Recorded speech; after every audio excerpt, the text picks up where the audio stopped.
ورحمة الله وبركاته. نحمد الله العظيم نصلي ونسلم على الرسول الكريم أما بعد فقد قال الله سبحانه وتعالى في كلامه القديم والفرقان الحميد: أعوذ بالله من الشيطان الرجيم. بسم الله الرحمن الرحيم. ما كان لنبي أن يغل ومن يغلل يأتي بما غل يوم القيامة. صدق الله العظيم. وقال رسول الله صلى الله عليه وسلم: إذا مات الإنسان انقطع عنه عمله إلا من ثلاثة: صدقة جارية يتبعها، وعلم ينتفع به، وولد صالح يدعو له. صدق رسول الله صلى الله عليه وسلم. எல்லா புகழும் அல்லாஹு ஜல்ல ஷானுஹு தஆலா ஒருவனுக்கே உரித்தாகும். அருமைநாயகம் முஹம்மதுர் ரசூலுல்லாஹ் ஸல்லல்லாஹு அலைஹி வஸல்லம் அவர்களின் மீதும், நற்பாக்கியங்கள் நிறைந்த அவர்களுடைய உம்மத்தின் மீதும், குறிப்பாக இந்த ஜும்மா நன்னாளில் நம் அனைவர் மீதும் எல்லாம் வல்ல அல்லாஹுவின் நல்லருள் என்றென்றும் நிறைவாக உண்டாவதாக. ஆமீன். அல்லாஹு ஜல்ல ஷானுஹு தஆலா உலக வாழ்வை மனிதன் மறைந்ததற்கு பின்னால் இருக்கிற அடுத்த வாழ்க்கைக்கான களமாய், சேகரம் செய்யும் இடமாய் இறைவன் ஆக்கி வைத்திருக்கிறான். எம்பெருமானார் முஹம்மதுர் ரசூலுல்லாஹ் ஸல்லல்லாஹு அலைஹி வஸல்லம் அவர்கள் சொல்லுவார்கள்: ஒரு மனிதன் மௌத்தாகிவிட்டால் எல்லா செயல்பாடுகளும் அவனை விட்டும் துண்டித்து போய்விடும், எல்லாம் நின்று போய்விடும். 3 மாத்திரம் அவனை பின்தொடரும். 1, அவன் இந்த உலகத்தில் ஏற்படுத்திய, அவன் செய்த தான தர்மங்கள் கபருக்கு போனதற்கு பிறகும் அவனை துயரும். மக்களுக்கும் மானுடத்திற்கும் பலன் தரும் கல்வியை விட்டு சென்றால் கபருக்கு போன பிறகும் கூட கல்வி கை கொடுக்கும், கரம் சேர்க்கும். 3வது, துஆ செய்யக்கூடிய சாலிகான பிள்ளைகளை விட்டு சென்றால் பின்னாலே உள்ளவர்களின் துஆவினால் மன்னரைக்கு போனதற்கு பிறகும் இவனுக்கு மறுமை பலன்கள் வந்து சேரும் என்று நபி ஸல்லல்லாஹு அலைஹி வஸல்லம் அவர்கள் சொல்லுவார்கள். அந்த அடிப்படையில் தான் கண்ணை மூடியதற்கு பின்னால், மன்னரைக்கு போனதற்கு பின்னால் வந்து சேருகிற நிலையான தர்மங்கள் எதையாவது மனிதர்கள் விட்டு போகிறார்கள். அவ்வாறு போய் சேர்ந்ததற்கு பின்னாலும் துரத்தி கொண்டு வந்து நன்மை பயக்கிற செயல்களில் ஏராளமாக உண்டு. அதிலே இஸ்லாமிய சட்ட அடிப்படையில் வக்ஃப் என்று சொல்லக்கூடிய நிலையான தர்மங்கள் அது முக்கியமானது. பெரும் பெரும் செல்வந்தர்கள் வக்ஃப் செய்துவிட்டு இறந்து போவார்கள். அரசர்கள் வக்ஃப் செய்தார்கள். நிலபுலன்களை, பயன் தரும் பொருட்களை, புத்தகங்களை, நூல்களை, ஆறுகளை, கிணறுகளை, மஸ்ஜிதுகளை, மதரசாக்களை, எத்தீம்கானாக்களை, படிப்பகங்களை, இவைகளெல்லாம் விட்டு போனால் போனதற்கு பிறகும் கூட மன்னரையிலும் மறுமையிலும் அவர்களுக்கு பலன் சேர்க்கும் என்பதால் பெரும் பெரும் அரசர்கள் பல்வேறு ஏக்கர்களை வக்ஃபுகளாக எழுதி வைத்தார்கள். பெரும் பணக்காரர்கள் தங்கள் சொத்தில் வாரிசுகளுக்கு ஒரு பங்கு வைப்பது போலவே இறந்ததற்கு பின்னால் தனக்கு பலன் கிடைக்க வேண்டும் என்பதற்காக வேண்டி ஒரு பங்கை அல்லாஹ்வின் பாதையிலே வக்ஃப் என்று எழுதி வைத்தார்கள். இவைகளை எல்லாம் இஸ்லாமிய சட்டவியலில் வக்ஃப் சொத்துக்கள் என்று சொல்லுகிறோம். வக்ஃபை பற்றி நாம் தெரிவதற்கு முன்னால் ஒரு அடிப்படை செய்தி இங்கே புரிய வேண்டும். பல்வேறு சமயத்தவர்கள் யாரும் வக்ஃப் செய்வதில்லை. நான் போன பிறகு இந்த சொத்தை நான் வக்ஃப் செய்கிறேன். நிறைய சமயங்களில் வக்ஃப் இல்லை. காரணம், மறுமை நம்பிக்கை என்பது அங்கே கேள்விக்குறி. மறு ஜென்மமா, மறு பிறவியா, மீண்டும் எழுப்புதல் உண்டா இல்லையா என்பதே கேள்விக்குறி. எனவே அவர்கள் போனதற்கு பிறகான உலகத்திற்கு எதையும் எழுதி வைக்கவோ விட்டு செல்லவோ தயாராக இல்லை. முஸ்லிம்களை பொறுத்தவரை அவர்கள் யுமினூன பில்லாஹி வல் யௌமில் ஆகிர், அல்லாஹுவை நம்புவதைப் போலவே அவர்கள் மறுமையை நம்புகிறார்கள். மறுமையை நம்புபவர்கள் மறுமையில் நமக்கு பலன் தர வேண்டும் என்றால் இங்கே இருந்து சம்பாதித்ததை, சேகரித்ததை, உழைத்து ஈட்டியதை, அதில் ஒரு பகுதியை நாம் எழுதி வைத்துவிட்டு போகலாம் என்று நிறைய பேர் வக்ஃப் செய்கிறார்கள். இஸ்லாமிய சமய சட்டங்களில் மட்டும்தான் வக்ஃப் என்பது தனி அதிகாரமாய், தனியாக சட்ட தொகுப்பாய் இங்கே இருக்கிறது. வக்ஃப் கடந்த காலங்களில் இஸ்லாமிய ஆட்சியிலும் சரி, பல்வேறு வக்ஃபுகளிலும் சரி என்னவெல்லாம் வக்ஃப் செய்தார்கள். ஆச்சரியமாக இருக்கிறது. கல்விக்காக வேண்டி செய்யப்பட்ட வக்ஃபுகள் ஏராளம். பள்ளிக்கூடங்கள், மதரசாக்கள், யூனிவர்சிட்டிகள், காலேஜுகள், நாம் கண்ணுக்கெதிரே பார்க்கிற எத்தனை பிரபலமான முஸ்லிம் மேனேஜ்மெண்டினுடைய காலேஜுகளோ எல்லாம் வக்ஃபாக யாரோ சில பேர் அல்லாஹ்விற்காக, எனது மறுமைக்காக நான் இதை வக்ஃப் செய்கிறேன் என்று சொல்லி எழுதி வைத்துவிட்டு போனவைகளின் பலன்களைத்தான் இன்றைக்கு கல்வி கற்கக்கூடிய மாணவர்கள், கல்வி கற்கக்கூடிய அடுத்த தலைமுறை அனுபவித்துக் கொண்டிருக்கிறது. கல்விக்காக வக்ஃப் நாம் கேள்விப்பட்டிருக்கலாம். உலகத்தின் மிகப்பெரிய இஸ்லாமிய பல்கலைக்கழகம், உலகத்தின் முதல் தரம் இன்றைக்கு வரையும் எகிப்தில் இருக்கிற காஹிராவில் இருக்கிற அல் அஸ்ஹர் யூனிவர்சிட்டி. அஸ்ஹர் யூனிவர்சிட்டிக்கு வக்ஃப் ப்ராப்பர்ட்டிகள், அதற்கான வக்ஃப் சொத்துக்கள் மிஸ்ரிலே மட்டுமல்ல, எகிப்திலும் கைரோவிலேயும் மட்டுமல்ல, எல்லா நாடுகளிலும் அஸ்ஹருக்கு சொத்து இருக்கிறது. ஆச்சரியமாக இருக்கிறது. இலங்கையில் ஏராளமான வக்ஃப் சொத்துக்கள் அஸ்ஹருடையது. எகிப்தில் இருக்கிற அஸ்ஹருக்கு இலங்கையில் என்ன வேலை? இந்தோனேஷியாவிலே எக்கச்சக்க வக்ஃபுகள். சுமத்ரா தீவுகள் என்று சொல்லக்கூடிய அந்த கரையோரம் முழுக்க வக்ஃப் இருக்கிறது.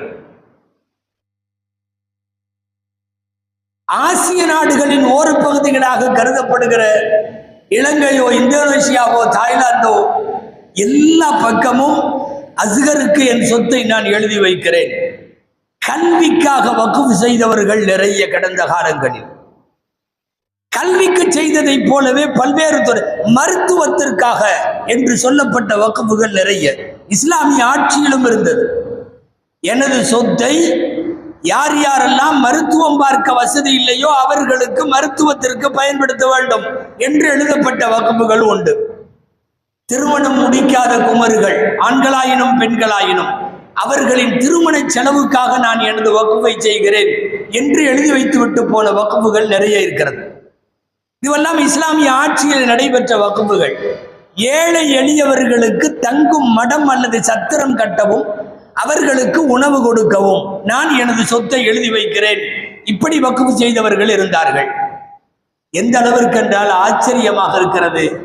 பராமரிப்பில்லாமல் இருக்கக்கூடிய ஆடு, மாடுகள், நாய்கள் வரைக்கும் கூட அவைகளை பராமரிப்பதற்கு வக்ஃபிலே ஒரு தனி தொகுப்பு இருந்தது.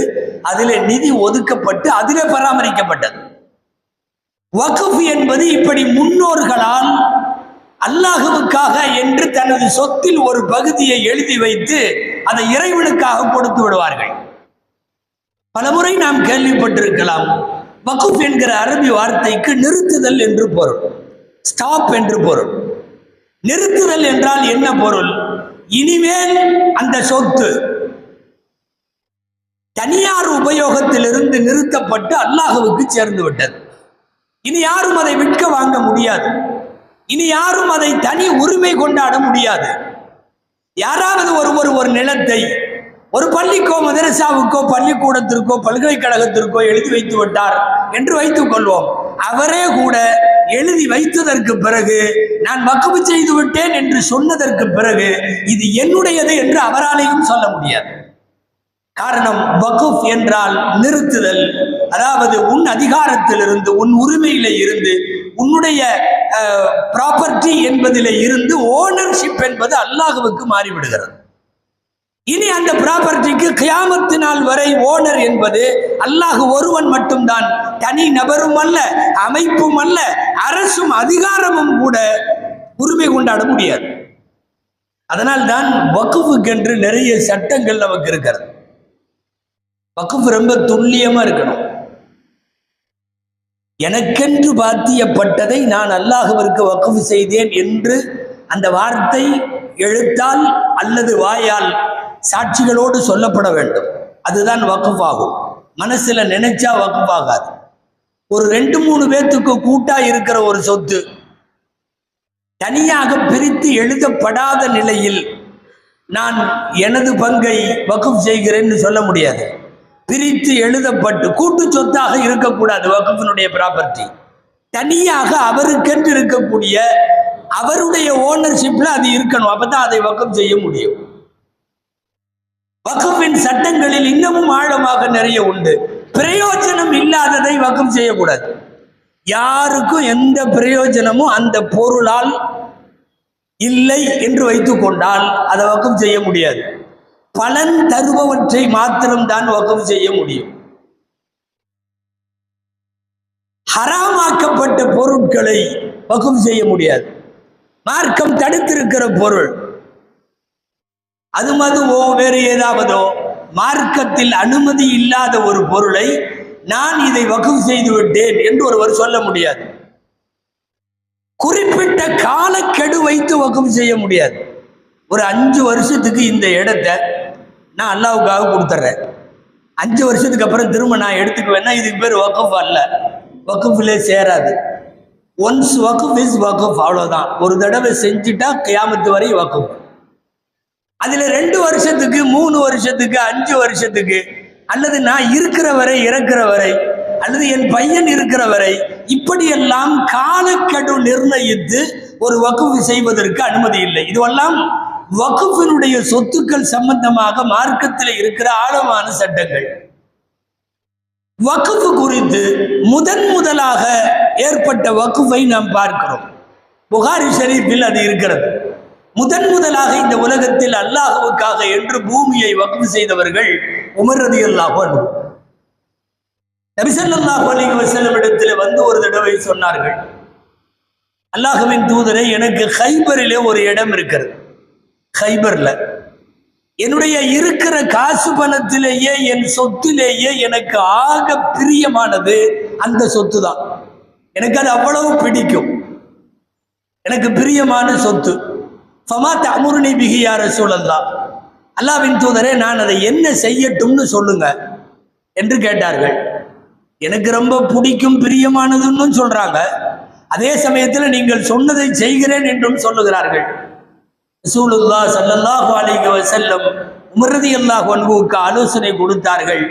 யாருக்கும் விற்க வேண்டாம், முதல்ல அந்த அசலை, அந்த சொத்தின் உரிமையை நீங்கள் கையில வைத்துக் கொண்டு முதலில் ஒரு வேலை செய்யுங்கள், அதன் பலன்களை வக்ஃப் செய்யுங்கள்.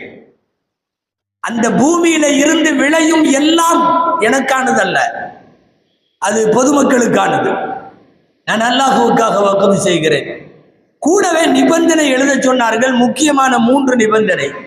அல்லா யுபா, யாருக்கும் இந்த பூமியை யாரும் விற்கக்கூடாது. வலா யூஹப், யாரும் யாருக்கும் இதை அன்பளிப்பு செய்யக்கூடாது.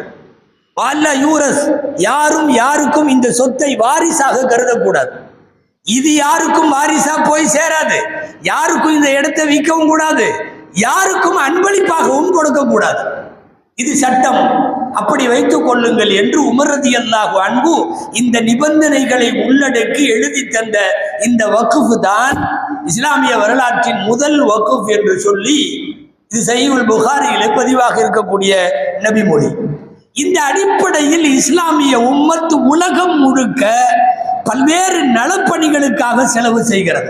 நலப்பணிகள் என்றால் நாம் கபருக்கு போனதற்கு பிறகோ மன்னரைக்கோ மறுமைக்கோ பயன் தரத்தக்க வகையில் எதுவெல்லாம் இருக்குமோ அந்த அடிப்படையில் அத்தனை வக்ஃபுகளை செய்தது. குறிப்பாக இந்திய மண்ணில் எக்கச்சக்கமான வக்ஃபுகள் செய்யப்பட்டது. குறிப்பாக 800 வருஷ காலம், சுமார் 760 வருஷ காலம் இந்த மண்ணை ஆண்ட முகலாய மன்னர்கள் பல 100 ஏக்கர்கள் அல்ல, பல்லாயிரம் ஏக்கர்களை ஒவ்வொரு அரசும் வக்ஃபாக செய்தது. பல்வேறு சமயத்தவர்களுக்கு அவர்களுக்கும் வழங்கினார்கள். வரலாற்றில் ஆதாரம் உண்டு. ஆலயங்கள் கட்ட, ஏன் கோவில்களுக்கெல்லாம் கூட தானமாய் நிலங்களை வழங்கிய இஸ்லாமிய அரசர்கள் உண்டு. மறுபக்கம் முஸ்லிம்களுக்கு மாத்திரம் பயன் தரத்தக்க வகையில் வக்ஃப் செய்வதாக பல்லாயிரம் ஏக்கர் நிலங்களை முகலாய மன்னர்கள் கடந்த காலங்களில் வக்ஃப் செய்தார்கள். ஏழை எளியவர்களுக்கு உதவுவதற்காக, பள்ளிவாசல்களுக்காக, மதரசாக்களுக்காக, கல்விக்கூடங்களுக்காக, இப்படியெல்லாம் ஏழை எளியவர்களுக்காக நிறைய வக்ஃபுகள் செய்யப்பட்டது. ஆச்சரியம் என்ன தெரியுமா? அகில உலகத்தில் இருக்கக்கூடிய முஸ்லிம்கள் வாழக்கூடிய சவுதி உட்பட அத்தனை நாடுகளை விடவும் அதிகமான வக்ஃப் நிலங்களை கொண்டிருப்பது இந்தியா தான். 54 முஸ்லிம் நாடு உலகத்தில் இருக்கிறது. 54 முஸ்லிம் நாடுகளிலும் இல்லாத அளவுக்கு வக்ஃப் ப்ராப்பர்ட்டிகள் இருப்பது இந்தியாவில் மட்டும்தான். காரணம், இங்கே ஆண்ட அரசர்கள் எழுதி வைத்தார்கள், இங்கே வாழ்ந்த தனவந்தர்கள் எழுதி வைத்தார்கள், வணிகர்கள் எழுதி வைத்தார்கள். வாரிசுகளுக்கு விட்டு விட்டு போவது எப்படி கடமையோ அதுபோல் வக்ஃபுக்காகவும் ஒரு பங்கை விட்டு விட்டு போக வேண்டும் என்பதில் உறுதியாக இருந்து இப்படி நிறைய செய்தார்கள். இப்போது வக்ஃப் குறித்த தெளிவு நமக்கு தேவை. வக்ஃப் குறித்து, அதன் சொத்துக்களை கையாளுவது குறித்து, நிர்வகிப்பது குறித்து நாடு முழுக்க சர்ச்சையாக்கப்பட்டிருக்கிற ஒரு சூழ்நிலையில் வக்ஃப் குறித்து இந்த தெளிவுகள் நமக்கு தேவைப்படுகிறது. முதல்ல ஒரு விஷயம், வக்ஃப் செய்தவரின் நோக்கத்திற்கு மாற்றமாக வேறு எந்த வகையிலையும் அந்த வக்ஃபினுடைய ப்ராப்பர்ட்டியை செலவு பண்ணக்கூடாது. யாருக்கும் அனுமதி இல்லை.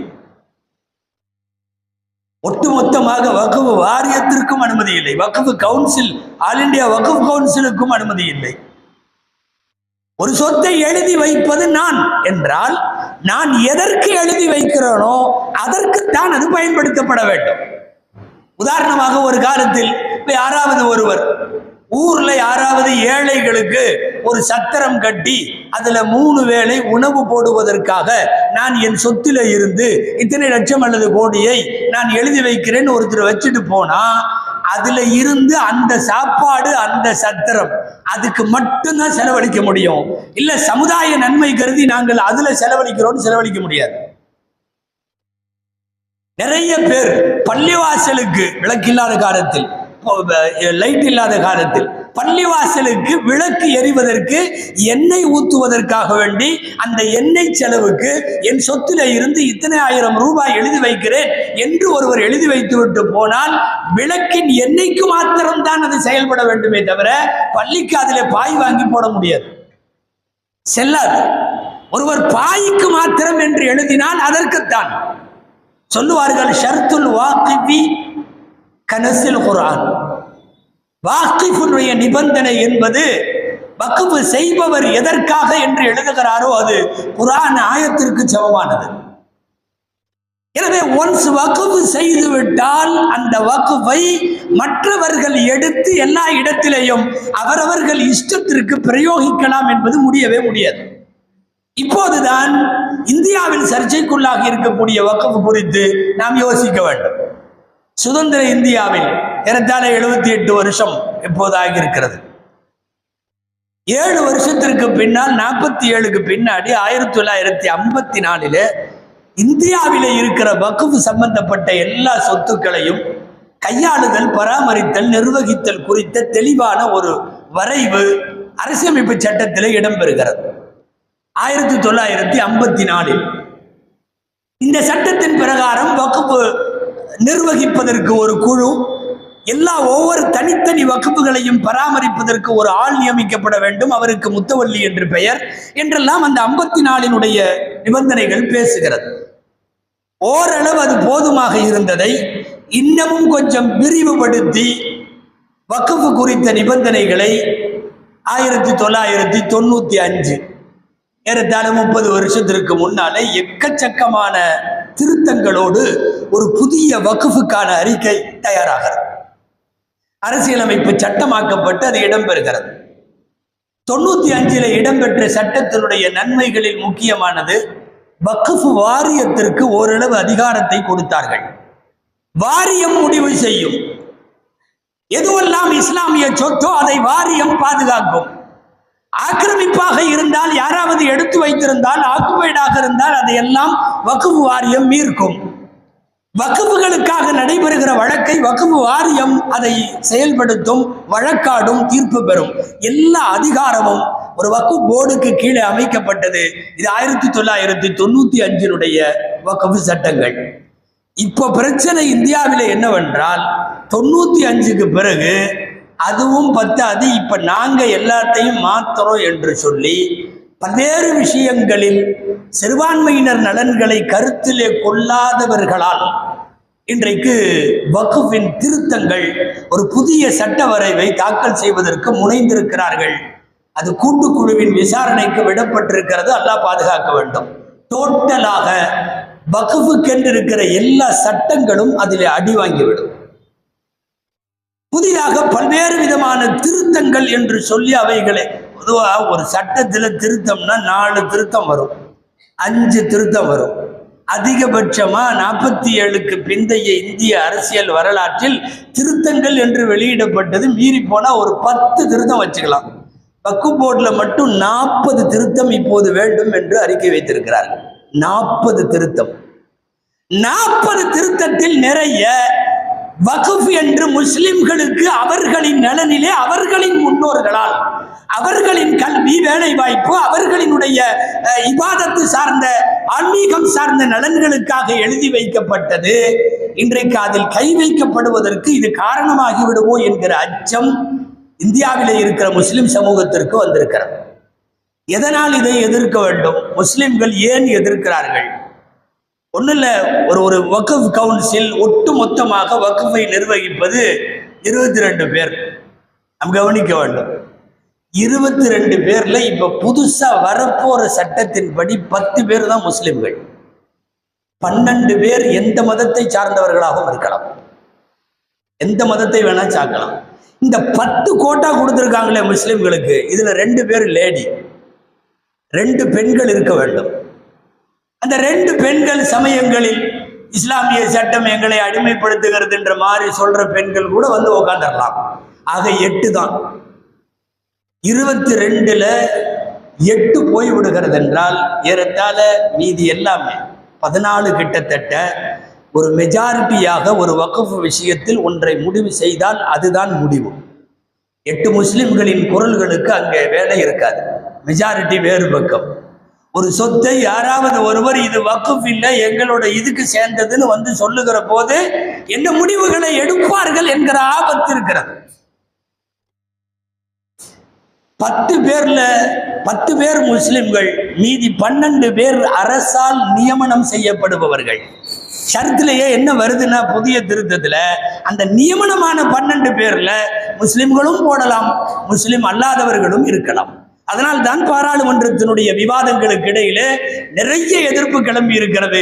ஒரு சில பேர் நன்றாகவே கேட்டும் இருக்கிறார்கள், கோவில்களில் நீங்கள் முஸ்லிம்களை அதில் நிர்வாகத்தில் நீங்கள் வைப்பீர்களா, அல்லது அந்த இந்து சமயத்தினுடைய ஆலயங்களில் கிறிஸ்தவர்களை வைப்பீர்களா, பின் எதற்காக அவர்களுக்கென்று இருக்கிற சட்டத்தில் அடுத்த மதத்தவர்களை உள்ளே நுழைக்க வேண்டும் என்றெல்லாம் பல்வேறு விவாதங்கள் நடந்து கொண்டிருக்கிறது. மொத்தத்தில் முஸ்லிம் சமுதாயம், ரொம்ப சுருக்கமா ஒற்றை வார்த்தையில சொல்றதுன்னா, தங்களை சார்ந்தவர்கள் இந்தியாவிலே இன்னமும் நுழையாத ஒரே ஒரு துறை வக்ஃப் துறை மட்டும்தான். எல்லா துறையிலும் நம்மாளுக இருக்காங்க.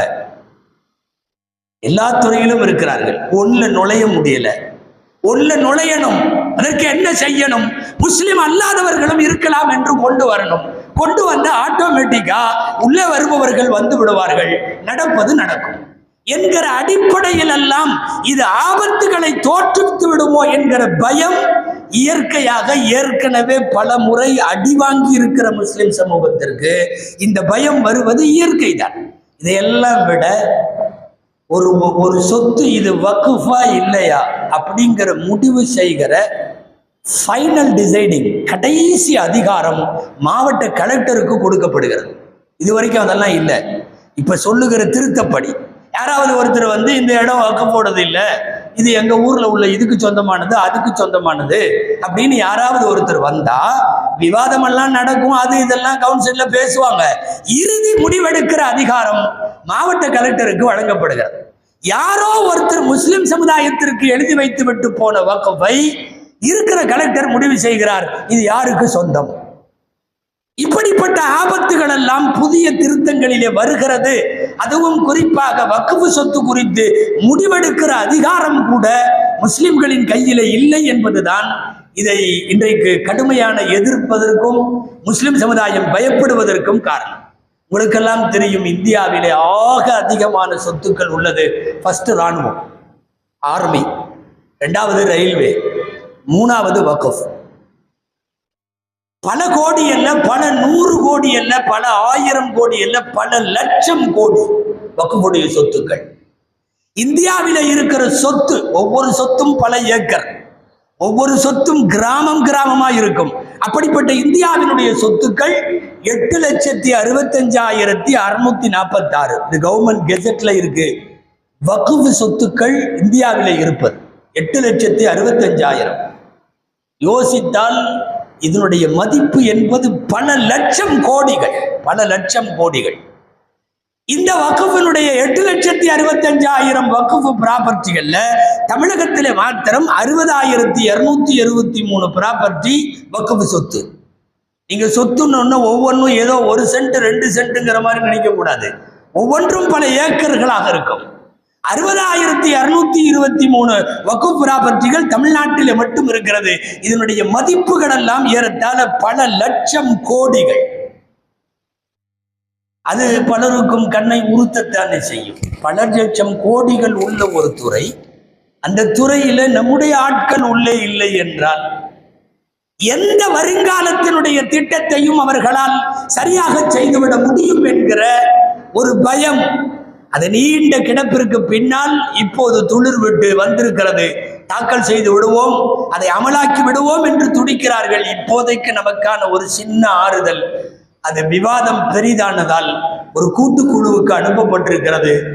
பல்வேறு கட்சிகளை சார்ந்த 31 நபர்கள் அதனுடைய சாதக பாதகங்களை ஆராய்ந்து அறிக்கை தர வேண்டும் என்று முடிவு செய்யப்பட்டு ஒப்படைக்கப்பட்டிருக்கிறது. ஆனால் இந்தியாவிலே இருக்கிற, ஏன் உலகம் முழுக்க இருக்கிற வக்ஃப் சொத்துக்கள் முஸ்லிம்களின் நலனுக்காக, முஸ்லிம்களின் வருங்காலத்திற்காக, அவர்களின் இபாதத், அவர்களின் கல்வி, அவர்களின் மருத்துவம், இவைகளுக்காக வேண்டி முடிவு செய்யப்பட்ட சொத்து.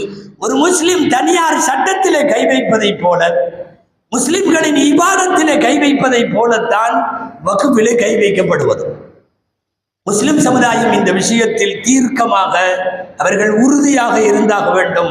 வக்ஃப் சொத்துக்கள் முஸ்லிம் உம்மத்துடையது. நல்லா சொல்ல போனா அல்லாஹ்வுடையது. யாராவது ஒருத்தர் பக்கத்துல உள்ளவருடைய பாக்கெட்ல கையை விட்டு நாம காசு எடுத்தா அவர்கிட்ட இருந்து திருடினதா அர்த்தம். வக்ஃப்ல கை வச்சா அல்லாஹ்ட்ட இருந்து திருடுறாங்கன்னு அர்த்தம். காரணம், உலகம் முழுக்க இருக்கிற வக்ஃபுகள் எல்லாம் அல்லாஹ்வுக்கு சொந்தமானவை. தொடர்ந்து அல்லாஹ்விடத்தில் துஆ செய்வோம். அல்லாஹ் ஜல்ல ஷானுஹு தஆலா இந்தியாவில் அல்ல உலகம் முழுக்க இருக்கிற வக்ஃப் சொத்துக்களை பாதுகாப்பானாக. அந்த வக்ஃபினுடைய வாக்கிபீன்கள், வக்ஃப் செய்தவர்கள் என்ன நோக்கங்களுக்காக செய்தார்களோ அந்த நோக்கத்திலேயே அவைகள் பயன்படுத்தப்பட எல்லாம் வல்ல இறைவன் கிருபை செய்வானாக. ஆமீன். வ ஆகிரு தஅவானா அல்ஹம்துலில்லாஹி ரப்பில் ஆலமீன்.